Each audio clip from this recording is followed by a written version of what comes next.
성실교회 모든 교우들에게 진심으로 감사드립니다.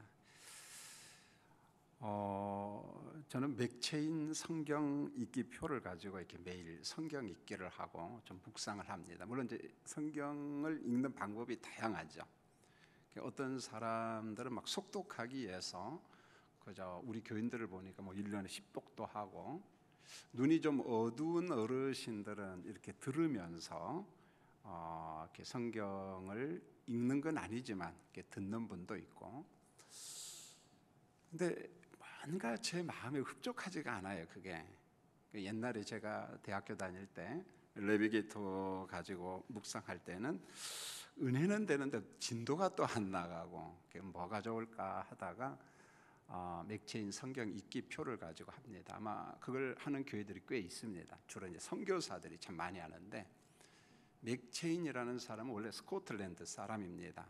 스코틀랜드에 가면 에딘버러가 있고 조금만 올라가면 던디라고 하는 데가 있는데, 거기에서 이제 목회를 하죠. 이분이 1800년도 후반에 목회를 합니다. 23살에 담임 목사가 되고, 애석하게도 29살에 하나님의 부르심을 받습니다. 7년 동안밖에 목회를 못하죠. 교회를 굉장히 크게 건축을 하고 목회를 참 잘하는데, 어떻게 하면 우리 교인들에게 하나님의 말씀, 이 양식을 먹게 할 것인가, 그걸 늘 고민하다가 성경 읽기표를 만들어요. 보면은요, 어떻게 성경을 읽을 것인가, 그게 바로 맥체인 성경 읽기표라고, 아마 이제 그걸 하는 교인들과 교회들이 참 많습니다. 보면은 이 말씀표를 가지고 의뢰받은 사람이, 대표적인 사람이 로이드 존스 목사님. 그분은 그 따님이 그래요. 우리 아버지는 평생 죽을 때까지 이 맥체인 성경 공부 읽기표를 가지고 말씀을 묵상했다, 그런 이야기를 하고, 로이드 존스 목사님이 은혜를 받고 누구한테 이게 이제 간증을 하면 존 스토트에게 간증을 합니다. 존 스토트도 평생 이 맥체인 성경 읽기표를 가지고 경건 훈련을 하죠. 참 은혜롭습니다.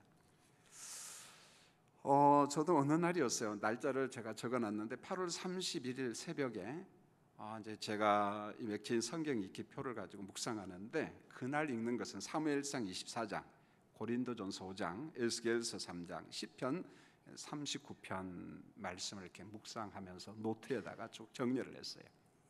그냥 읽기만 하면 뭐 얼마 안 걸리죠. 한 넉 장 정도 되니까.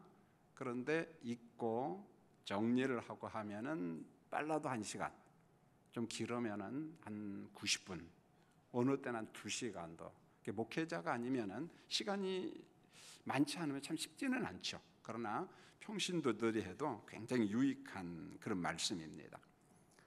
마침 이 말씀을 읽다가 오늘 본문 시편 39편 말씀이 제 마음에 크게 와닿고, 평상시에도 이 말씀을 자주 묵상했지만은 이런 내용이었어요. 우리 인생의 길이가 한 뼘이란 이 사실에 큰 고민이 되었어요. 내 인생의 길이가, 우리 인생의 길이가 이 한 뼘에 불과하는구나. 자, 이것을 쭉 묵상을 하다가 제 나이도 생각해보고, 내가 얼마나 더 살 것인가, 난 어떻게 살아왔지, 그리고 어떻게 목회했고 남은 시간을 어떻게 보내야 될까, 이런 좀 추상적이면서도 그러나 그 속에 제 감정이 곁들여진 그런 묵상을 쭉 하다가, 언제 기회가 되면은 내가 이 설교를 좀 한번 해야겠다. 사실 이 본문은 우리 교인들에게 제가 설교한 본문입니다. 자, 이제 제가 차분히 오늘 본문을 설명하려고 했는데, 여러분 1절을 보시면은 시편의 기자가, 오늘 말씀의 기자가 이제 간증을 합니다. 자, 내가 인생을 살면서 많은 죄를 범했죠. 보면 다윗 같은 경우도 보면은 여러 가지 대표적인 범죄가 있잖아요. 그런데 그 많은 범죄 중에 어떤 죄가 가장 많은가 자기를 점검해 보니까 이 언어, 말로 범하는 죄가 가장 많다는 사실을 깨달았어요. 그래서 그가 하는 말이, 나의 행위를 조심하자, 그 다음에 내 혀로 범죄하지 말자. 악인이 내 앞에 있을 때, 이 못된 놈이, 못된 사람이 내 앞에 있을 때 내 입에다 재갈을 먹이자, 이렇게 말합니다. 여러분, 재갈이라고 하는 말은 말 그대로 이 야생 말, 짐승을 길들일 때 재갈을 물리고 말을 갖다가 순하게 길들이잖아요. 그 말이거든요. 이 말이 무슨 말입니까? 말을 길들이기 위해서 재갈을 물리듯이 사람 입 조심하자, 이런 말이죠. 사람이 입이 있고 언어가 있으므로 여러분 말하는 특권이 있잖아요. 보면은요, 언어의 소통은요 굉장합니다. 굉장한 축복입니다. 여러분 영어를 잘하는 사람은요 전 세계 패키지로 여행 안 가도 됩니다. 자유여행 가면 돼요. 왜요? 영어 하면은 전부 다 소통이 가능합니다. 그런데 영어가 안 되면은 어떻게 합니까? 어쩔 수 없이 누가 가이드를 해주거나 패키지로 가거나 그래야 돼요. 여러분 교회 김영복 목사님이 영어를 되게 잘합니다. 우리 목사님들 중에 제일 잘합니다. 스코틀랜드 가는데 탁 앞에서 영국 사람들 앞에서 혼자 이야기 다 하는데 얼마나 부러운지 여러분 알고 있습니까? 네, 알고 있어요. 네, 잘합니다. 이처럼 언어 소통이 되면은 여행도 하고, 여러분도 말을 잘하는 사람 보십시오. 굉장히 부럽잖아요. 보면은요, 이 언어 구사력, 말을 잘한다는 것은 참 좋아요. 그런데 아무리 말을 잘해도 이 말에 실수가 많다는 게 이게 큰 문제죠. 보면은. 그래서 야고보서 3장 6절에 보면 혀는 곧 불이요 모든 것을 태우는 불입니다. 혀는 불의의 세계라 이렇게 말합니다. 온 몸을 더럽게 한다는 거예요. 우리 혀가, 말이 삶의 수레바퀴, 인생의 수레바퀴를 완전히 불살아버리고 그 다음에 뭐라 그럴까 좀 실패작으로 만드는 게 이 사람의 언어, 혀다 이렇게 말합니다. 야고보서 3장 7절로 8절에 보면은 짐승과 새와 벌레와 바다의 생물은 다 길들일 수 있어요. 그런데 사람의 혀만큼은 길들일 수 있다? 없다? 길들이기가 정말 어렵다는 거예요. 그러면서 하는 말이 혀는 쉬지 않는 악이다, 죽이는 독이다 이렇게 말해요. 죽이는 독이다라고 이야기합니다. 야고보서 기자가 말 때문에 외적으로 직접 죽지는 않지만은 그와 같은 고통, 어떤 사람은 감당을 못해서 정말 자기 목숨을 끊어요. 그래서 성경은 쉬지 않는 혀를 일컬어서 악이다 이렇게 말합니다. 죽이는 독이다. 사람을 죽일 수 있는 게 바로 혀다, 말이다 그렇게 이야기합니다. 야고보서 1장 26절에 누구든지 스스로 경건하다 생각하면 자기 혀를 재갈을 물리라. 혀에다가 재갈을 물리지 않고는 경건한 사람이라고 말할 수 없다는 거예요. 경건한 사람이 될 수 없다는 거예요. 아무리 자기가 경건하다 거룩한 척해도 말에 실수가 있는 사람, 혀 때문에 말 때문에 누군가에게 고통을 주는 사람은 경건한 사람이라고 말할 수 없다는 거예요. 잠언 기자가 이렇게 말합니다. 잠언 18장 21절에 사람이 죽고 사는 것이 혀의 힘에 달렸다. 혀의 힘에 달렸다. 자, 이렇게 고백합니다. 자, 그동안 다윗은 혀로 인한 자기 실수를 봤어요. 아무래도 통치자고 뭐 이런저런 일 하다 보니까 말의 실수가 참 많았겠죠. 보면은 이 혀로 인한 자기의 실수와 범죄를 알고는 특별히 악인 앞에서, 이 못된 사람 앞에서 말하는 것을 내가 조심해야겠다. 자, 이렇게 다짐을 합니다. 여러분, 악인에 대한 설명이 참 여러 가지 방법이 있습니다만은 성경을 보면은 악인의 특징은 하나님의 존재를 부정하거나 그리고 하나님 앞에 두려워하지 않아요. 그의 얼굴빛을 보면 정말 뺀질뺀질하고 하나님을 무서워하지 않습니다. 두려워하지 않습니다. 시편 14편 1절에 보니까 악인의 특징을 이렇게 말합니다. 하나님이 없다, 하나님의 존재를 부정한다 이렇게 말합니다. 이와 같은 악인과 우리가 다투면 무슨 효과가 있을까요? 내가 저 사람을 한번 변화시켜 보리라? 저 사람을 한번 새 사람으로 만들어 보리라? 여러분 그게 가능합니까? 여러분 불가능합니다. 악인과 다투는 그 자기 자신도 나중에는 똑같은 사람이 됩니다. 왜요? 화가 나거든. 논리에 맞지 않는 말을 하니까 그 악인과 싸우다 보면 나도 똑같은 사람이 돼요. 나도 돼지 같은 사람이 되고 개 같은 사람이 됩니다. 예수님 그렇게 말했잖아요. 진주를, 보석을 개한테나 돼지한테 줘라, 주지 말라, 주지 말라. 왜요? 진리가 뭔지 몰라. 보석이 뭔지 모른다 그런 말이에요. 오늘 다윗은 그의 인생을 살면서 이제 난 앞으로 악인과 다투지 않겠다. 왜? 내가 그 악인과 다투다 보니까 내가 똑같은 사람이 된다는 거예요. 그래서 나는 이제 악인 앞에서 내 말 조심해야겠다 이렇게 말합니다. 그러므로 악인과 다투려고 했던 사람들아, 독자들한테 그러는 거예요. 내 입에다 제각을 먹이라, 물리라. 여러분, 다윗의 고백이 이겁니다. 하나님, 나 이제부터 악인과 다투지 않겠습니다. 대신에 하나님께서 악인을 좀 처리해 주세요. 하나님의 처분을 기다리겠습니다. 여러분, 바울 사도가 로마서에서 그런 말 하잖아요. 로마서 12장 19절, 이 말씀은 신명기 말씀을 그대로 인용하는 거거든요. 보면 내 사랑하는 자들아, 너희가 친히 원수를 갚지 말고 하나님의 진노하심에 맡겨라. 기록되었을 때 원수 갚는 것이 내게 있으니 내가 갚으리라. 사람이 사람을 복수하면 뭔가 끊이지 않는 문제가 발생하니까 하나님이 말씀합니다. 야, 그거 나한테 맡겨라. 하나님의 징벌 섭리를 믿으라는 거예요. 조금 우리가 답답해도 하나님께서 처리할 거니까 좀 기다려라. 하나님께서 믿음의 백성들에게, 의의 백성들에게 그 말씀을 하고 있는 거예요. 문제는요, 입술에 재갈을 먹인 사람이 당하는 실제적인 아픔, 고통이 있다는 거예요. 침묵하는 사람의 실제적인 고통, 아픔이 있다는 것입니다. 왜 그럴까요? 내 앞에서 악인이 더러운 말을 합니다. 불의한 말을 합니다. 참아요. 침묵합니다. 참다 보니까 오늘 말씀의 저자인 시편 기자인 다윗이 이렇게 말합니다. 내 마음이 불이 붙는 것 같다는 거예요. 내 마음에서 막 열불이 난다는 거예요. 왜요? 참다 보니까. 여러분, 2절을 잘 보세요. 내가 잠잠하려 선한 말도 하지 아니하니 나의 근심이 더 심하다. 선한 말은 뭐겠어요? 이치에 합당한 말, 아주 합당한 말, 내가 그것까지 참았어요. 참다 보니까 오히려 내 심령 속에서 불이 나고 열불이 나고 감당할 수 없다는 거예요. 너무너무 화가 난다는 것입니다. 3절을 잘 보세요. 내 마음이 내 속에서 뜨거워서 작은 소리로 읊조릴 때 막 불이 붙으니, 이렇게 말합니다. 마음에 막 불이 붙으니, 악인의 행동을 보면서 침묵하다 보니 내 마음속에 불이 난다는 거예요. 폭발 직전이라는 거예요. 여러분도 인생을 살면서 그런 경험이 많을 줄 압니다. 여러분, 시편 39편은 이런 겁니다. 오늘 말씀의 저자인 시인은 다윗은 침묵 속에서 아주 중요한 공부를 하나 하는데 이런 겁니다. 악한 사람의 말과 행동을 보면서 침묵하는 것이 무척이나 어렵다는 거예요. 얼마나 어려운지 몰라요. 정말 어렵다는 것을 배웠습니다. 마음이 답답합니다. 화가 납니다. 그리고 막 반박하고 싶은 마음이 생깁니다.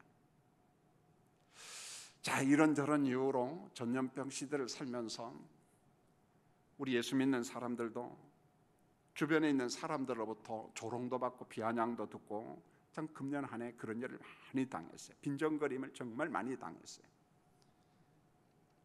토론할 수도 없지만 또 그런 사람이 있다고 해도 토론한들 정답이 나오지는 않아요. 결국 우리는 배웠습니다. 마음에 좀 화가 나고 열불이 나도 많이 참는 훈련을 금년에 했어요. 그리고 앞으로도 해야 될 겁니다. 불신자가, 악한 사람이 여러분을 향하여 빈정거리고 조롱할 때 여러분 맞붙어 싸운들 의미가 없습니다. 어느 때는 좀 참아야 돼요. 견뎌야만이 됩니다. 시편 37편 1절로 3절, 이 말씀을 묵상하는 사람들이 정말 많습니다. 그러나 이 말씀을 읽다 보면은 처음에는 좀 답답해요. 왜 이렇게 참아야 되는가? 악을 행하는 자들 때문에 불평하지 말라. 불의를 행하는 자들을 시기하지 말지어다.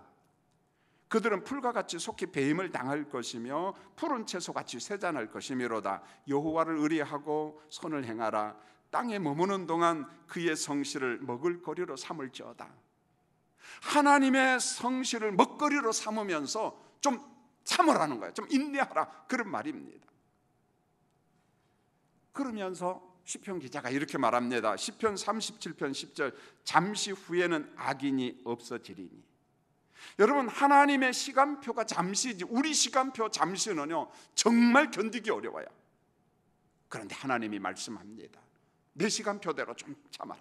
하나님의 시간표대로 좀 참아라. 시편 37편 17절, 악인의 팔은 부러지나 의인은 여호와께서 붙드시는도다. 시편 37편 20절입니다. 악인은 멸망하고, 시편 37편 34절, 악인이 끊어지는 것을 내가 똑똑히 보리로다. 하나님의 시간표 속에서 조금만 기다리면은 악인을 징벌하는 거, 의의 백성들아, 여러분들이 똑똑히 볼 것이니까 좀만 기다려라. 오늘 성경이 그렇게 이야기합니다. 시편 37편 25절입니다. 내가 어려서부터 늙기까지 의인이 버림을 당하거나 그의 자손이 걸식함을 보지 못하였다라고 오늘 다윗이 시인이 고백합니다. 내가 어려서부터 봤다. 늙기까지. 여러분, 다윗은 오래 살지 못했어요.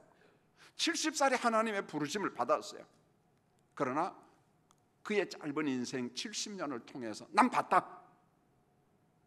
의인이 걸식함을 받지 않고 의인이 처음에는 고통당하는 것처럼 보이지만 그렇지 않다. 하나님이 지켜주신 것을 내가 봤다.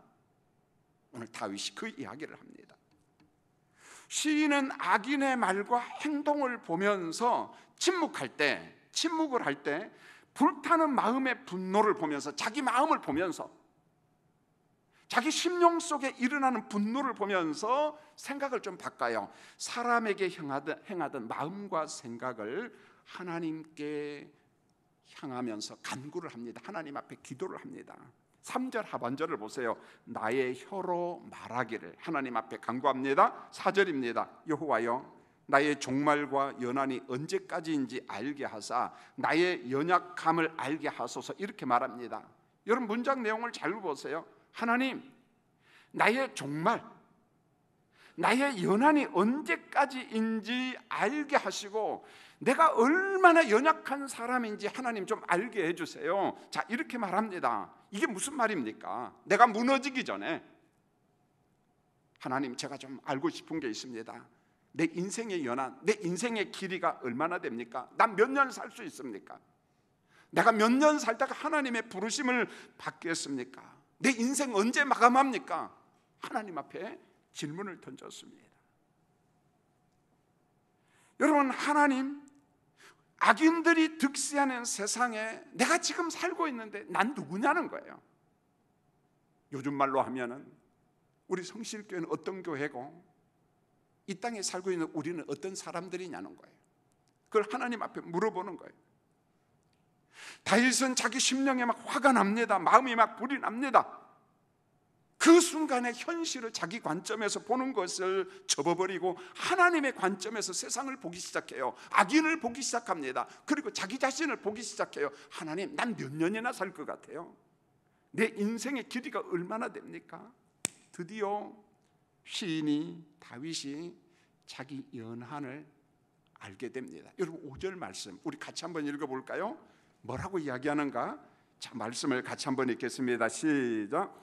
주께서 나의 날을 한 뼘 길이만큼 되게 하시매 나의 일생이 주 앞에는 없는 것 같사오니 사람은 그가 든든히 서 있을 때에도 진실로 모두가 허사뿐이니이다. 이렇게 말합니다. 여러분, 여기 보세요. 주께서 나의 날을 얼만큼 했다고요? 한 뼘 길이만큼. 여러분, 손을 보세요. 한 뼘이 얼마나 돼요? 한 뼘 길이만큼 그렇게 했다는 거예요. 그런데 이게 원문을 보면은 한 뼘 길이 그렇게 해도 상관없어요. 번역 잘했어요. 그런데 정확하게 말하면은 내 인생의 길이가, 내 인생의 연한은 손 넓이만큼밖에 안 됩니다. 그런 말입니다. 손 넓이. 여러분, 손바닥을 딱 펴면은 뼘 길이가 더 길어요. 여러분, 손바닥을 한번 보세요. 저는 이 설교를 준비하다가 잣대로 제 손바닥을 가로로 재니까 한 8.7cm, 그래서 좀 봐줘서 9cm, 세로로 이 끝에서 여기까지 재니까 17cm. 이 9cm밖에 안 되는 손바닥 넓이 가로, 세로로 17cm밖에 안 되는 이 손바닥 넓이만큼의 내 인생의 길이가 한 뼘밖에 되지 않는다. 내 인생이 9cm 인생이라는 거예요. 내 인생의 연한, 내 인생의 길이가 무슨 말입니까? 지극히 짧다는 것입니다. 잠깐뿐이라는 거예요. 여러분, 성경에는 3가지 시간 개념이 나와요. 첫 번째는 하나님의 시간 개념. 이때는 시간이라는 말을 쓰기도 참 어려워요. 시편 90편에서 그렇게 말합니다. 하나님은 영원부터 영원까지 존재하시는 초월자 하나님.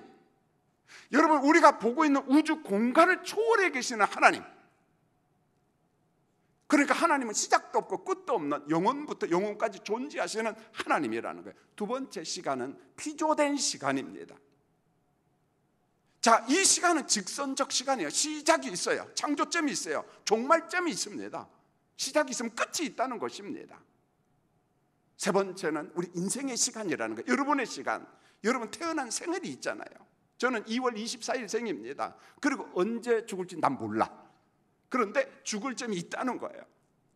출산하는 시간이 있으면 죽는 날이 있다는 거예요. 시작점과 끝점이 있다는 거예요, 우리. 그런데 오늘 성경에서 뭐라고 이야기합니까?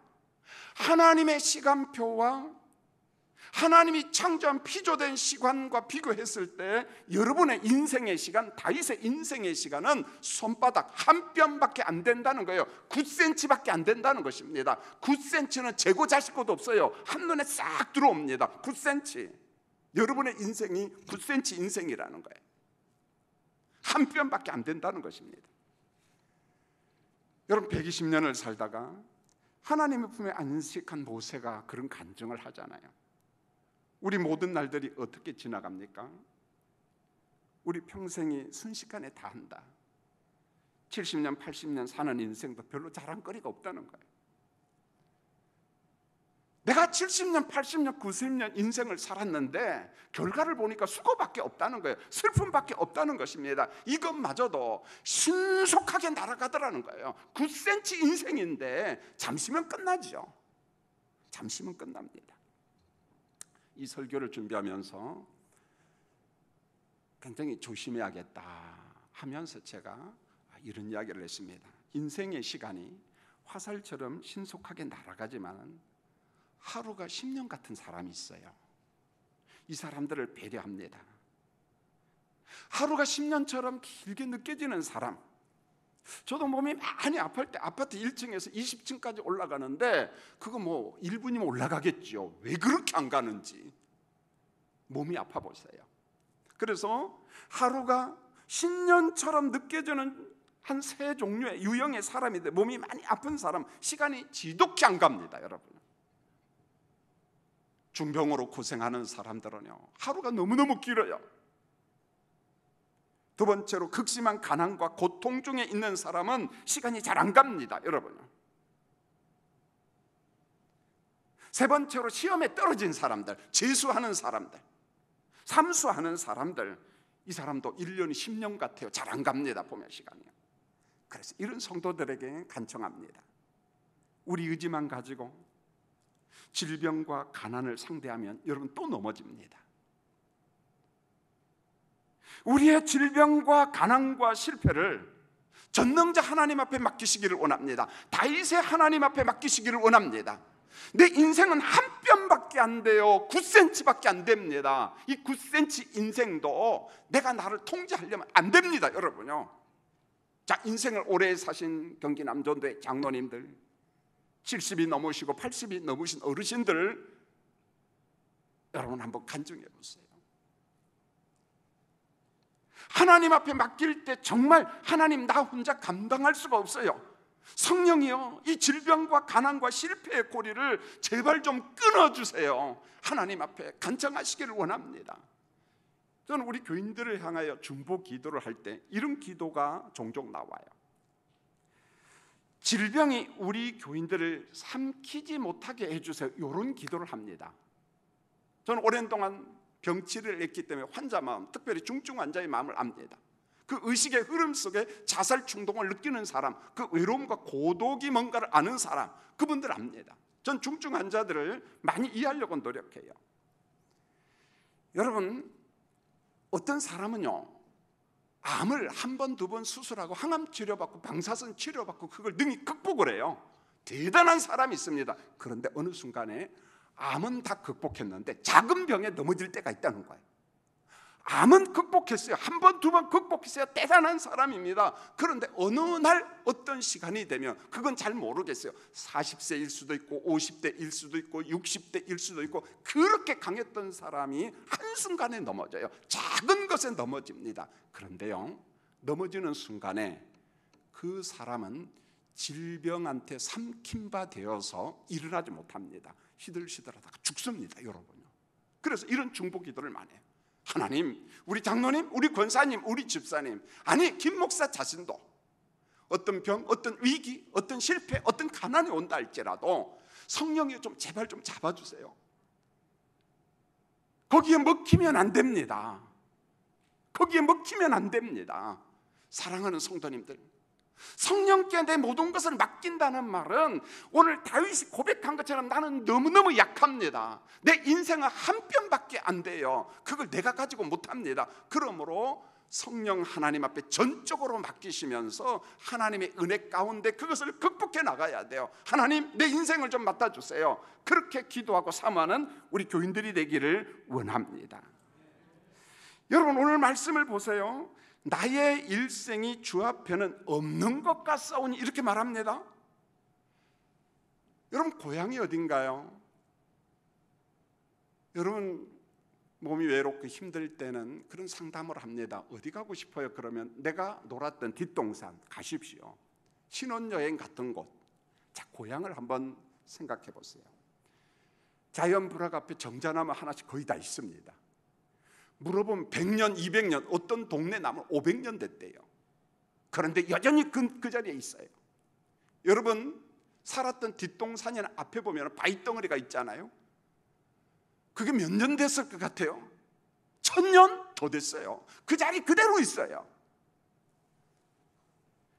여러분, 동네 고향 앞에 있는 정자나무는 500년 됐는데도 그대로 있습니다. 뒷동산에 있는 바위는 1000년이 지났는데도 그대로 있습니다. 그런데 우리 인생은 어떻습니까? 100년이 뭡니까? 한 뼘밖에 안 된다는 거예요. 보면은요, 순식간에 다 사라져버리고 없어요, 여러분요.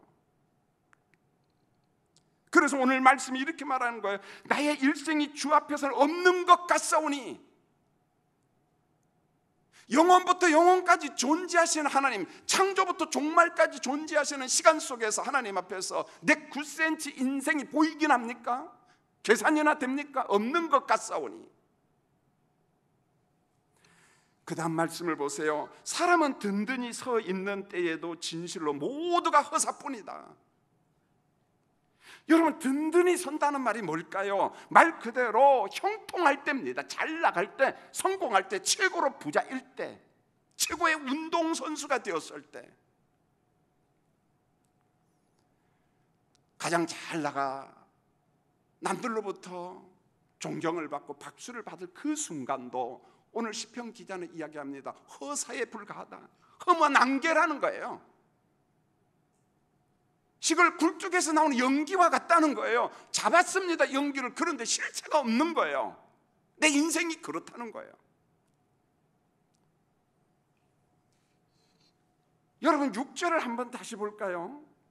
자, 여러분 소리 내어서 6절을 같이 한번 읽겠습니다. 시작. 진실로 각 사람은 그림자같이 다니고 헛된 일로 소란하며 재물을 쌓으나 누가 거둘는지 알지 못하나이다. 이렇게 말했어요. 각 사람은 무엇 같다고요? 그림자 인생. 그림자라는 거예요. 그림자. 실체가 없다는 거예요. 일 좀 한다고 우리가 9cm 인생, 한 뼘 인생을 살면서 얼마나 소란을 피웠습니까?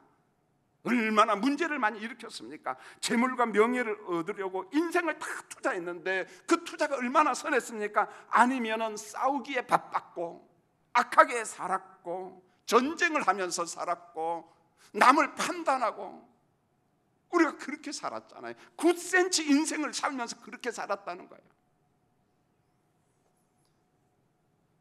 자, 문제는 오늘 재물 이야기를 하는데 내가 모은 모든 재물을 누가 거둘고 누가 쓸까? 모른다는 겁니다. 아니, 목사님, 내가 벌었으니까 내 돈이지, 내가 쓰지요. 정말 그럴까요? 여러분 모은 돈 누가 씁니까? 통장에 있으니까 내 돈이요? 우리 한번 정직하게 이야기해 봤으면 좋겠어요. 여러분, 다 쓰고 갈 자신 있나요?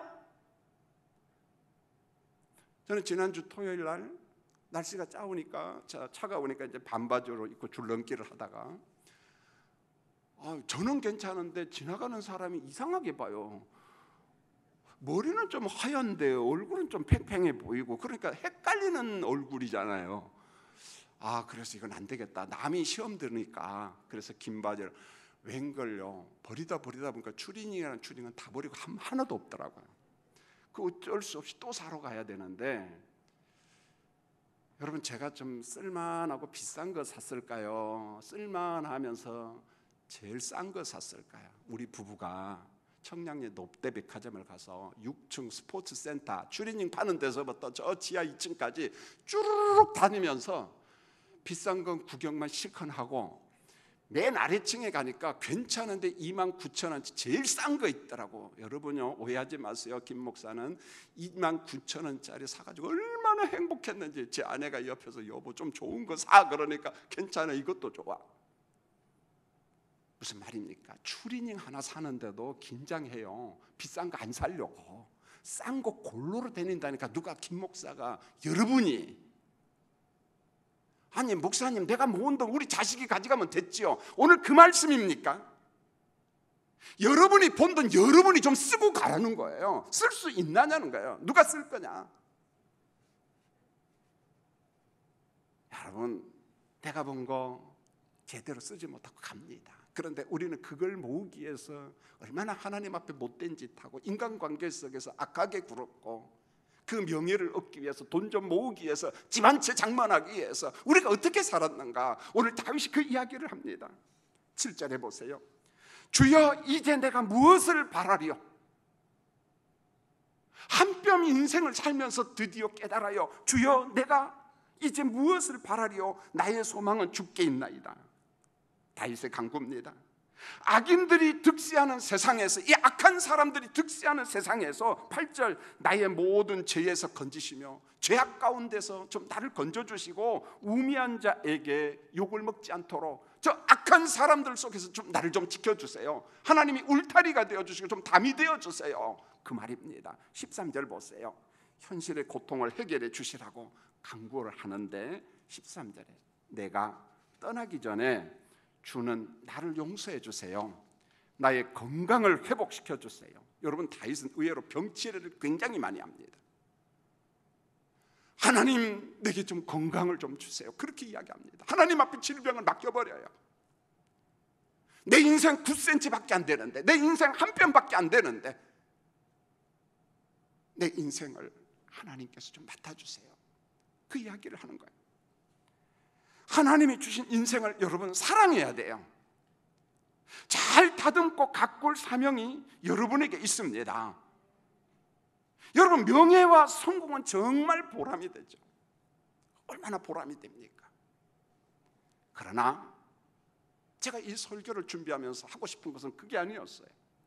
우리가 명예와 성공을 잡기 위해서 몸부림쳤는데 어느 순간에 명예와 성공이 우리의 우상숭배가 됐다는 거예요. 아니라고 이야기하지만 그 앞에 전부 다 무너집니다. 신앙 별거 아니에요. 명예와 성공 때문에 하나님을 소홀히 한 적이 한두 번이 아닙니다. 9cm 인생, 한 뼘 인생을 살면서 하나님을 소홀히 했어요. 하나님을 섭섭하게 했다는 것입니다. 바람잡는 인생을 살면서 그랬다는 거예요. 보면 남는 것은 결국 후회밖에 없다는 거예요. 남는 것은 후회밖에 없습니다. 성도님들, 내가 얼마나 살 건지 한번 의도적으로 자기 날수를 한번 계산해 보세요. 자, 우리가 90년 산다고 계산해 볼까요? 여러분, 몇 년 더 살 것 같아요? 90년을 달수로 계산하면요, 천공 80개월밖에 안 됩니다. 연수로 계산하니까 90년 많은 것 같죠? 천공 80개월로 계산하면요, 잠시면 1개월 지나갑니다. 여러분, 90년을 일수로 계산하면 32,850일, 오늘 수요 예배 가면 하루 또 지나요. 여러분요, 한 뼘 인생에서 하루가 또 지나간다니까. 여러분, 90년을 시간으로 계산하니까 기가 막혀요. 78만 8,400시간. 허허, 연속극 1시간 보다 보니 1시간 지나가 버렸어. 그 연속극이 뭔 줄 아세요? 삼각관계. 거기서 은혜는 다 받아 그냥. 아이고 아이고 아이고야. 쓸데없는데 시간 다 보내고 있다니까요. 우리가 살 수 있는 시간이 몇 시간 남았어요? 여러분의 시간이 몇 시간 남았어요? 9cm 인생 몇 cm 남았어요? 생각보다 얼마 남지 않았습니다. 요즘에 저는요, 우리 장로님들하고 은퇴 이야기를 합니다. 내가 석간중앙교회 온 지 벌써 31년이 지났어요. 새파란 사람이었는데요. 우리 인생은 손바닥 9cm, 한 뼘 인생에 불과합니다. 여러분, 예배 마치고 집을 가시면서 뼘을 보시고 손바닥을 보시고 한 번 더 사색해 보시기 바랍니다. 이사야 2장 22절에서 이사야 기자는 말합니다. 너희 인생을 이제 의지하지 말라. 금년은 우리가 전염병이다, 장마다, 어렵다는 이유로 한 뼘밖에 안 되는 인생 많이 허비했어요. 많이 허비했습니다. 핑계 참 많이 됐어요. 물론 전염병의 현실을 제가 부정하는 게 아니에요. 조심해야죠. 조심해야죠. 그러나 이 전염병 핑계대고 하나님을 소홀히 하고 그런 시간 너무너무 보냈습니다. 오늘이라는 주어진 이 9cm 인생 한 뼘의 시간을 살면서 성도님들, 하나님의 말씀에 붙잡혀서 말씀과 함께 한 뼘 인생을 살아가는 우리 교인들이 되었으면 합니다. 다시 한번 내 인생의 시간, 나의 나를 계산해보고 그 시간을 기억하면서 시간을 허비하지 말고 살았으면 좋겠어요. 금년에 이것만 이야기하고 마치겠습니다. 저희 집안에는 두 사람이 소천했어요. 저희 형수님이 1949년생이에요. 목회자 아내입니다. 동대문 제일교회 형님이 목회자 정년퇴직했는데 몸이 아파서 하나님의 부르심을 받았어요. 얼마 후에 저희 큰 누님의 남편 되는 매영 되시는 분이 1942년생인데 역시 몸이 아파서 죽었습니다. 월요일날 GMS 일이 있어가지고 월화 좀 바빠서 GMS 회의, 세계 선교위원회 우리 교단 회의에 갔는데 저희 형님한테 전화가 왔어요. 보고 싶다고. 전주 사람들 알 거예요. 지금 예수병원 말고 옛날 예수병원 건물 참 멋지게 지어졌어요. 거기는 지금 요양병원으로 바뀌었는데 도무지 집에서 감당할 수가 없어서 요양병원에 갔는데 전화가 왔어요. 야, 보고 싶다. 형님 제가 바쁜데 바로 전화드리고 가겠습니다. 이제 1940년생입니다. 이렇게 우리 형제들이 한 명씩 한 명씩 다 부르심을 받는구나. 이렇게 떠나는구나. 성도님들, 우리 한 뼘 인생, 9cm 인생 허비하지 마시고 주어진 시간 오늘의 최선을 다하는 명예와 성공 너무 지나치게 우상 숭배하지 마시고 주 앞에 충성하는 멋진 교인들이 되시길 원합니다. 기도하겠습니다.